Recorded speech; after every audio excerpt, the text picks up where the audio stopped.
조선시대 때도 별로 이전이었지 않습니까? 근데 이게 저희가 알고 있는 것하고 간도해방이라는 게 좀 틀립니다.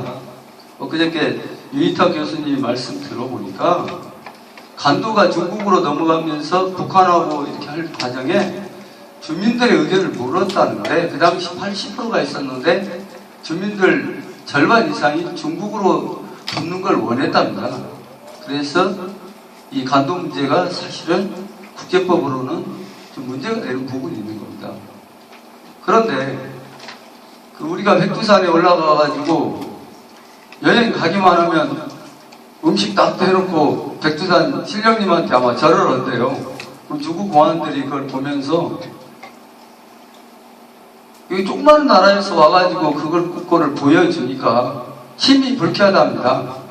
사실은 고구려 망한 지가 1400년 전인데 언제쯤 국제법에서 100년만 넘어도 문제가 되는데 너무나 와가지고 마치 지그 나라처럼 거기서 천재도 지내고 그러니까 중국 입장에서는 웃긴다는 거예요. 근데 이제 우리는 뿌리는 잘 안 잊어버린가 봐요. 1400년이나 되는데 아직도 안 잊어버리고 백두산 가가지고 신령님 안녕하세요? 좋았어요? 예. 이렇게 한다는 거예요. 중국 입장에서도 안 감은 거예요. 아, 이거 언젠가는 터지면 중국이 힘이 약하면 한반도에서 문제를 일으키겠구나 라고 해서 시작된 게 아마 동북공정이 아닌가 이렇게 보더라고요.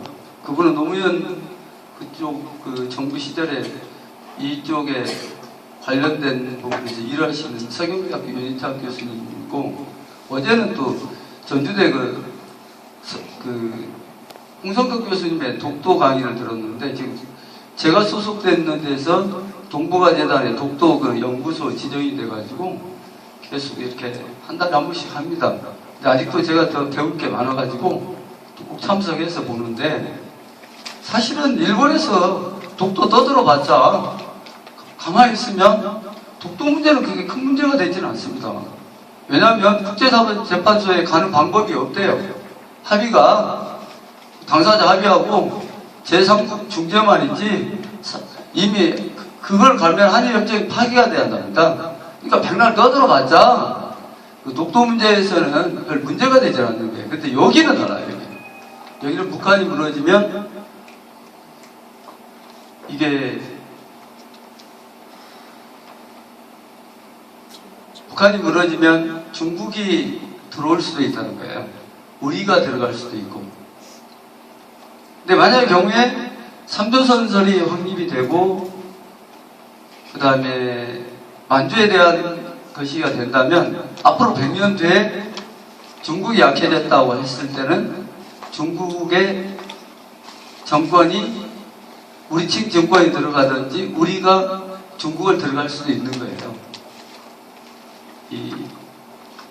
그것은 이스라엘하고 팔레스타인에서 보시듯이 지금 현재는 중국이 강하니까 그렇고 만약 약하다는 얘기는 다르다는 거죠.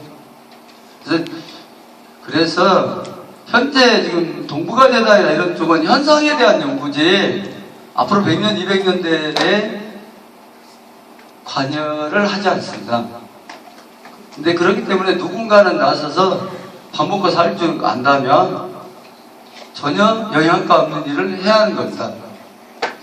거기는 만약에 북한이 무너지거나 중국이 약했을 때는 지금 앞으로 여러분이 보게 된 그런 부분들이 살아나야 하는 거예요.